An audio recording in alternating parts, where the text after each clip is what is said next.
Bem, pessoal, finalizando o nosso curso, hoje a gente vai trabalhar um pouco com a parte prática de buscas de informações em bancos de patente, tá? Eu vou focar em dois repositórios importantes. Um é o daqui do Brasil, que é vinculado ao Instituto Nacional da Propriedade Industrial, INPI, e o outro é vinculado a uma base europeia, que é o SpaceNet, tá? Para não ficar uma atividade muito chata, muito complicada de acompanhar, eu vou dividir essa última parte do curso em vídeos mais curtos para ser uma atividade mais objetiva, tá bom? Já de antemão, informando, a gente não vai cobrir todos os recursos possíveis para se fazer uma busca patentária completa, tá? Que a gente utiliza bastante nas chamadas buscas de anterioridade, primeiro para elaborar redações de patentes, né, de pedido de patentes, ou para você fazer, por exemplo, uma prospecção tecnológica, verificar tendências de tecnologia emergentes, enfim. Mas com esse entendimento básico, e aí vocês, né, no dia a dia praticando, verificando mais a usabilidade dos portais que a gente vai ver, com certeza vocês vão ter conhecimento suficiente para iniciar aí suas pesquisas, né, em bancos de patente. E na parte final eu vou mostrar uma ferramenta bem legal que é o Lens, tá? Que ele meio que condensa, ele junta numa única ferramenta acesso a várias bases de patente, tá? Então é uma ferramenta que eu gosto muito de trabalhar para poder fazer um levantamento bibliográfico em bases de patentes sobre pesquisas que eu estou desenvolvendo no laboratório e ela é bem interessante também, tá? Então a gente vai dividir essa última parte em alguns vídeos mais curtos. Eu vou iniciar aqui primeiro pela base nacional, que é do INPI, tá? Então, para quem não conhece, tá? O INPI, como eu já falei nas aulas anteriores, ele é o Instituto Nacional da Propriedade Industrial, é um órgão federal vinculado ao governo, tá? E é chancelado pelo governo federal para estar autorizando a concessão de certificados de propriedade industrial no Brasil, tá bom? Eles fizeram uma mudança recente no site, tá bem mais amigável, certo? O foco agora é realmente no inventor final, então aquela pessoa que realmente quer desenvolver inovação. Então tem uma série de recursos aí interessantes e eu aconselho bastante a vocês depois estarem aí fuçando, né, vamos dizer assim, o site do INPI, tá? O endereço é o www.gov.br/INPI/PT-BR. É uma reformulação que eles fizeram no site, mas eu vou colocar o endereço direitinho na descrição do vídeo, tá bom? Então aqui no site do INPI, o que é que a gente vai focar hoje? A gente vai focar aqui na parte de buscas, tá? De informação. Então se você vem na página principal e desce até aqui, ó, acesso rápido, você tem vários acessos a vários subsistemas do INPI, que enfim, para quem trabalha com gestão de propriedade intelectual, você vai usar mais um recurso do que outro, mas para a gente que está tendo só um entendimento geral nesse momento, a gente vai entrar aqui, ó, busca web, tá? Não precisa pagar nada, não precisa, a princípio, ter um login e senha para fazer as buscas, certo? Aqui é normal, é uma questão de certificado de segurança, então não tem nada de errado, vocês não vão ser invadidos por nenhum hacker, tá? É porque o site do NPI ainda tem essas questões de certificado de segurança. É só colocar aqui, ó, ir para gru.npi.gov.br. Embora ele diga que não é seguro, mas não se preocupem que vocês não vão ter nenhum tipo de problema acessando o site, tá? Então a gente é remetido aqui para esse portal, onde a gente tem acesso a mecanismos de busca para vários tipos de propriedades industriais, como patente, indicação geográfica, marca, desenho industrial, como eu falei. programa de computador, tá? Que está aqui, mas lembrando que ele é coberto ainda pela questão de direito autoral. A topografia de circuito integrado, como eu falei também, e mais algumas informações que alguém possa ter interesse, né? Como, por exemplo, contratos de transferência de tecnologia e questão de informações tecnológicas de patentes. O INPI ele tem uma ação muito legal que é o chamado radar, tá? Então, periodicamente, eles lançam um relatório a respeito de alguns tipos de tecnologia, fazendo levantamento principalmente na base de dados do próprio INPI, tá bom? Depois a gente pode fazer um vídeo extra aí, só falando da parte do radar, que eu acho bem legal também, tá? Então, veja, cada link desse aqui, vocês vão ser remetidos para uma ferramenta de busca, tá? Onde vocês podem fazer buscas a respeito de patentes, marca, desenho industrial, com diferentes tipos de recurso de filtro, tá bom? Vamos focar hoje, basicamente, em patentes. Então, a gente vai clicar aqui e a gente é remetido aqui para a parte de pesquisa básica, certo? O que é que a gente pode ter de informação para buscar patentes? A gente pode trabalhar com o número do pedido da patente, o número de recolhimento da GRU, que é um boleto que a gente paga para depositar uma patente no INPI, o número do protocolo. Esses três primeiros campos aqui é mais para quem já tem a patente depositada, no pedido do depósito, e você quer fazer algum tipo de acompanhamento, tá? A gente vai focar aqui, ó, numa busca mais geral, certo? Que a gente pode fazer busca por todas as palavras que a gente colocar aqui no campo de busca, uma expressão exata, qualquer uma das palavras, uma palavra aproximada, certo? E essas palavras elas são pesquisadas, por exemplo, no título, no resumo da patente, pelo nome do depositante, nome do inventor, CPF ou CNPJ do depositante. Aqui uma diferença importante que é quem é o depositante e quem é o inventor. Inventor é, como a gente vem falando nas últimas aulas, é realmente quem criou a tecnologia. O depositante pode ser o próprio inventor ou pode ser a instituição ao qual ele está vinculado. Então, se você trabalha numa empresa de tecnologia, por questões, né, de política, de inovação da empresa, ela pode dizer, olha, você é o inventor, mas como você está desenvolvendo a tecnologia dentro da nossa empresa, nós seremos os detentores de uma parte da tecnologia desenvolvida e nós é que iremos fazer o depósito da patente. Então, o depositante nem sempre é o próprio inventor, tá? Mas, enfim, vamos fazer uma busca aqui rápida, certo? Por exemplo, por patentes ou pedido de patentes que envolvam Covid, que é um tema que está em evidência, tá?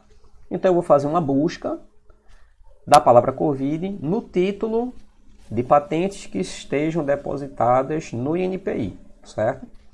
Aqui a gente pode mudar a quantidade de processos que vão ser resultantes da busca por página. Então, pode ser de 20 até 100 resultados por página, certo? Vamos manter aqui em 20, tá? E aí você vem aqui ó, e pesquisar.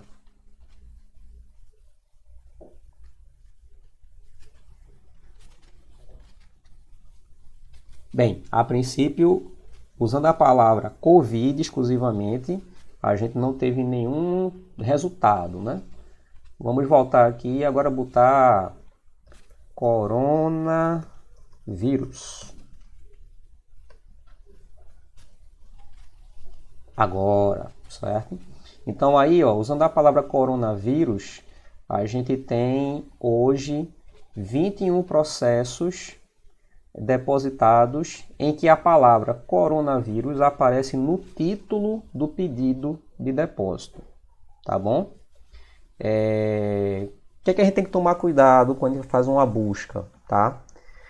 A escrita correta da palavra, lembrar que muitas vezes você pode colocar a palavra-chave da sua pesquisa no resumo ou no corpo do texto da patente, mas não necessariamente no título.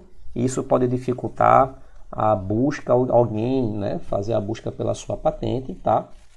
Então aqui basicamente eu peguei um exemplo geral, coronavírus no título, certo? E o que apareceu foram 21 processos, tá? De repente eu tivesse colocado Covid-19, poderia ter aparecido uma série de pedidos de depósito de patente, tá? Mas enfim, como o foco da gente não é estudar o Covid, nesse caso, é fazer uma busca aqui no site do NPI, apareceram aqui 21 pedidos de 21 processos, tá? O que é que a gente tem de informação importante? Primeiro, esse primeiro código, a primeira palavrinha que aparece aqui nessa combinação de letras e números em cada pedido é o número do pedido, certo? Esse número do pedido ele é gerado quando você faz o depósito da patente, tá? Então, essas patentes que aparecem aqui, BR, tá? Então são patentes que foram realmente depositadas via INPI, então são patentes brasileiras, tá? A gente pode ter algumas situações, o que a gente chama de PCT, são patentes que foram depositadas fora do Brasil e que agora a pessoa está requisitando também proteção nacional aqui no Brasil. E aí pode aparecer um código diferente nesse número de pedido, tá? Aí depois vem uma série de códigos, tá? Não vem ao caso, a gente pode fazer um vídeo também mais detalhado depois, mas algumas informações aqui que são legais. Então, você pode ver aqui que aqui tem 2020, certo? Então, por algum motivo, essa patente, embora ela tenha sido depositada lá em 2019, houve alguma atualização e o número do pedido só foi gerado agora em 2020, tá bom?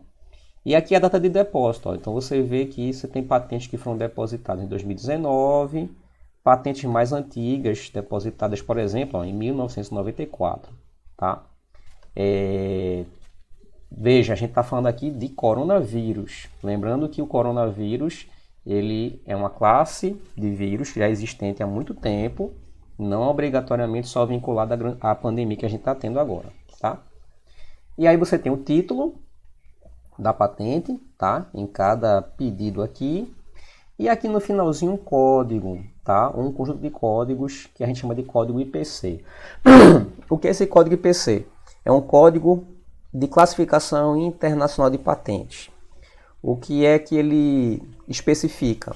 Quando um analista de um escritório de patentes ele faz a avaliação da sua patente, ele vai classificar o foco da tua patente por esse código IPC, tá?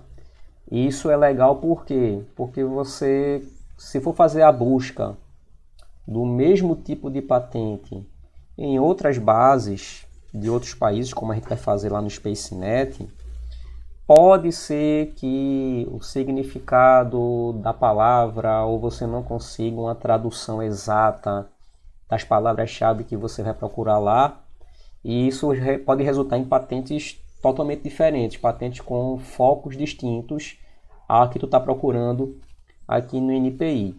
Então, para padronizar as buscas, certo? Para cada tipo de patente, os especialistas geram esses códigos IPC, essas classificações. Então, por exemplo, a primeira patente aqui ela tem uma classificação C07D 307/12.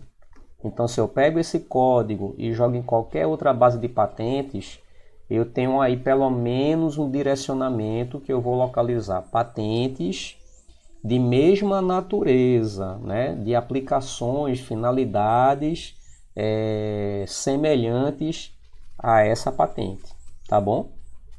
E aí, eu vou mostrar daqui a pouco também o próprio site da YPO, que mantém essa questão da classificação internacional de patentes, para a gente ter uma noção geral, tá? Mas, novamente, de forma alguma, a ideia aqui é a gente cobrir tudo a respeito de pesquisas sobre patentes. É basicamente uma visão geral de como a gente fazer uma busca, tá bom?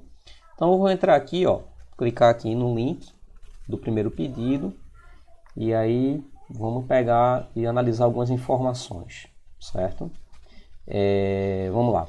Então, primeiro aqui está o número do pedido, como eu tinha falado, a data de depósito. Então, o pedido de patente foi depositado em 7 de março de 2019 e ele só foi publicado no site do NPI em 6 de outubro de 2020. agora, tá? Aqui você tem outras informações, por exemplo, aqui é uma patente, pelo que eu estou vendo, a princípio, que já foi depositada nos Estados Unidos, tá? Lá em 2018, certo? E que através de um representante, ó, de um procurador, tá? No caso aqui é um escritório aqui no Brasil, esse depositante americano, ele está fazendo o pedido de proteção da sua patente aqui no Brasil, tá? Como é que a gente sabe que essa patente ela já foi depositada previamente em outro local, antes de ser depositada no Brasil? A gente tem aqui o chamado código PCT, tá? Então, significa que a patente ela foi depositada em um outro país e a pessoa, o interessado, está solicitando um depósito no Brasil via processo PCT, tá? Isso é muito comum, porque isso permite que você cubra a proteção da tua patente em várias regiões que, por exemplo, possam ser estratégicas do ponto de vista econômico, de você querer comercializar a tua patente em outro país. Então, uma vez que tu faz o pedido de depósito num país, por exemplo, teu país de origem, se for Estados Unidos, aí você pode, a partir daí, querer fazer outros depósitos em outros países onde você tem interesse de comercializar ou garantir exclusividade de exploração comercial da tua patente, certo? Então aqui, ó, vamos lá. A gente tem as classificações IPC, certo? Dadas a essa patente. O interessante aqui, ó, que se você passar o mouse em cima de cada classificação, você tem uma descrição aqui geral a que se refere essa classificação dada, nessa classificação IPC. Então, por exemplo, a classificação C07D, 307/12, ela se refere a compostos heterocíclicos contendo anéis de 5 membros, enfim, é uma classificação de um composto orgânico, tá? A mesma patente recebeu uma outra classificação que se refere a outro tipo de finalidade, ó. Preparações medicinais contendo ingredientes ativos orgânicos, aí novamente relacionada a compostos heterocíclicos, enfim. Então, uma única patente, dependendo do que ela propõe a fazer, ela pode receber várias classificações, tá bom? É como se você estivesse agrupando aquela patente em grupos de características semelhantes, tá? E dependendo da patente, na hora que ela é publicada, se o solicitante do depósito ele não requereu sigilo por um tempo da redação da patente, aqui embaixo, olha, vai aparecer um íconezinho para você ter acesso à redação da patente, tá bom? Como eu falei na última aula, para você requerer o depósito de uma patente, obrigatoriamente você tem que dar publicidade a como a patente funciona, né? É uma troca não vou dizer uma troca de favores, né? Mas é uma via de mão dupla. Você está tentando garantir uma exclusividade de uma tecnologia, mas ao mesmo tempo as pessoas têm direito a saber como é que a tecnologia funciona, tá bom? Deixa eu voltar aqui e tentar encontrar uma patente que a gente consiga ter acesso à redação, tá bom? Eu vou novamente. Vamos ver essa segunda aqui, se ela tem uma redação. Deixa eu pegar uma mais antiga, vamos lá. Não. Vamos tentar mais uma. Patente. Eu estou falando patente, tá? Mas entendam, isso aqui são processos, tá? Pode ser que a patente tenha sido concedida já ou não. Ainda está classificada como um pedido de depósito de patente, tá bom? Ixi, hoje eu estou sem sorte. A gente não está conseguindo encontrar nenhuma patente, nenhuma redação. publicada já, tá? Deixa eu tentar mais uma vez. Vamos tentar aqui um pouco mais antiga.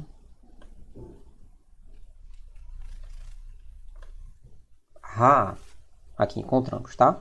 Então, dependendo do status da publicação, do pedido, aqui embaixo vai aparecer, ó, a redação da patente, tá? O pedido em si.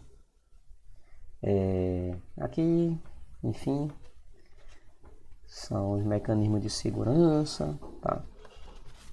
Eu não sou robô, então passei aí no teste. Pronto, aqui está a redação de um pedido de depósito de patente, certo? Vamos entender aqui rapidamente. Primeira coisa, vejam que é um documento público, tá? Então todo mundo tem acesso, vocês podem fazer o download, podem ler, estudar, sem pagar nada para ninguém. O que é que você não pode? Explorar comercialmente essa tecnologia descrita na patente sem autorização dos inventores, tá bom? Dos detentores do direito da patente. Então vamos lá. Aqui são aquelas informações que a gente já tinha visto lá no site do NPI inicialmente. Título da patente, classificação internacional, o nome dos depositantes, o nome dos inventores, certo? Nesse caso aqui também um pedido do tipo PCT, advindo da França, ó, tem um FRzinho aqui, ok? E aqui o resumo, tá? Que pode ou não ser com uma figura, tá? Um resumo da gestão da patente. Aí vamos lá, o corpo da patente. Uma patente, ela é normalmente separada, né, em algumas seções obrigatórias. Então você tem que ter o resumo da patente, você tem que ter o chamado relatório descritivo da patente, que é onde você descreve realmente tudo a respeito da tua patente, o estado da técnica, qual é a finalidade da tua patente, como é que ela funciona, certo? Então tudo isso é colocado no relatório descritivo da patente. Depois você tem que colocar mais um campo obrigatório, uma seção obrigatória na tua patente, que é a chamada seção das reivindicações. Veja, uma coisa é você dizer como a patente funciona, a que ela se destina, e outra coisa é dizer o seguinte, olha, baseado no que eu descrevi, eu reivindico como exclusiva da minha patente, ou seja, a restrição de exploração comercial, aquilo que eu quero exclusividade durante um tempo, de 20 a 15 anos, dependendo da natureza da patente, eu quero isso. Então, se você tem uma patente aí de um equipamento, você vai colocar nas suas reivindicações, olha, reivindicação da patente X, caracterizada por ser um equipamento para, por exemplo, diagnóstico da Covid. Poxa, mas tem muitos equipamentos que fazem diagnóstico de Covid. Ok, mas aí nas reivindicações que a gente chama, né? Tem as reivindicações independentes e dependentes. Nas dependentes você vai especificando o que é que a tua máquina vai ter que você quer explorar com exclusividade em âmbito nacional, tá? E aí você vai dizendo quais são as peculiaridades que a tua patente tem, o teu equipamento tem, para você garantir que ninguém use daqueles recursos sem a sua autorização. Agora vejam, tudo isso é analisado por especialistas em cada área, tá? Então no NPI, por exemplo, você vai ter especialistas da área de engenharia mecânica, elétrica, eletrônica, farmácia, biologia, veterinária, enfim. E aí, dependendo da tua descrição técnica, no relatório descritivo e do que você está pedindo como reivindicação, algumas reivindicações podem ser acatadas, autorizadas ou não, tá? Então veja, tudo isso depende de um processo meticuloso de análise por parte do Escritório Nacional de Propriedade Industrial, tá bom? Mas, independente de qualquer coisa, você tem que ter na sua patente resumo, relatório descritivo, reivindicações. Se você tiver algum diagrama, algum esquema, gráfico, alguma coisa para melhorar o esclarecimento da tua patente, tá? Aí você vai ter uma seção de figuras para você exatamente colocar essas figuras que vão dar uma base técnica melhor para o analista entender o que é que você está propondo, tá? E aí, bem, o tamanho de uma redação de patente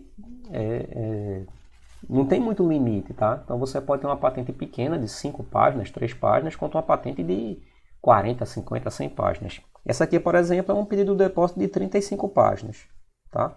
Então vamos lá. Você tem toda a descrição aqui, estado da técnica, aí depois você vem a parte do sumário da invenção, que é uma descrição rápida como a tua invenção funciona, certo? Percebam que cada parágrafo começa com uma numeração única, certo? Isso aí é exigido pelas instruções normativas de redação de patente, tá? Aí depois você vem com a descrição detalhada, certo? Vou passando aqui, rápido. Dependendo da figura, se for uma fórmula química, por exemplo, você pode colocar no corpo do relatório descritivo, tá? Agora, novamente, isso tudo seguindo as regras das instruções normativas sobre como elaborar um pedido de patente. Tá? Então, passando aqui.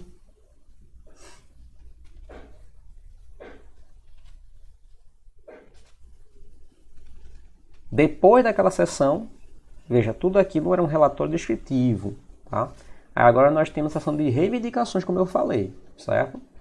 Então, por exemplo, nesse caso aqui, ó, primeira reivindicação, o que é que os inventores estão requisitando na sua patente?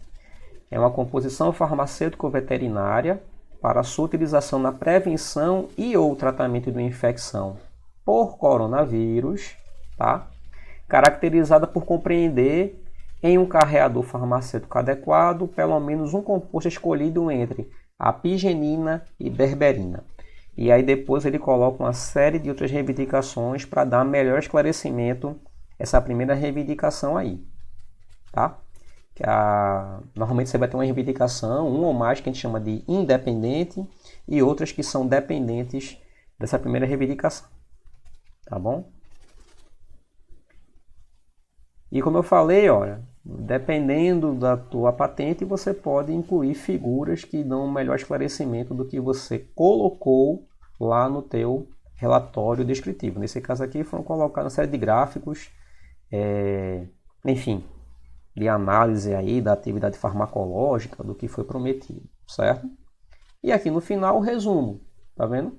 Lá no comecinho, como eu mostrei, isso aqui é gerado automaticamente pelo site do INPI, mas o campo, a seção de resumo, tá? Ela é obrigatória dentro do teu pedido, então tá aqui, ó. Você tem que ter obrigatoriamente, tá bom? Então toda a patente ela vai seguir essa estrutura básica: relatório descritivo, reivindicações, pode ter figuras ou não e tem que ter um resumo. Tá bom? Isso aqui então é no site do INPI.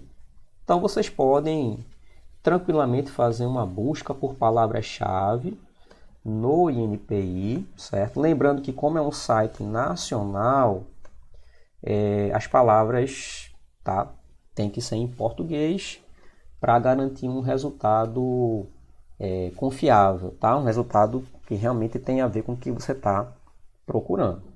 E aí, do mesmo jeito que eu procurei coronavírus no título, eu poderia fazer uma restrição e só procurar coronavírus no resumo. E aí vocês veem, ó, que apareceu mais processos do que estava somente com a palavra coronavírus no título. Então, existem outros pedidos de depósito, por exemplo, em que a pessoa usa o termo coronavírus no resumo, mas não usa obrigatoriamente no título. Então, é um trabalho, quando você faz buscas de patente, que, primeiro conselho que eu dou para vocês, anotem exatamente como você realizou a busca, tá? quais foram as palavras-chave, as combinações possíveis que vocês utilizaram, onde vocês fizeram a busca, se era no título, no resumo, se era pelo CPF do inventor, do depositante, enfim, para que quando você necessitar refazer a busca para ver se apareceram mais patentes, certo? Você consiga seguir o mesmo caminho, tá? Percebam que coronavírus no título dá resultados diferentes de coronavírus no resumo, certo?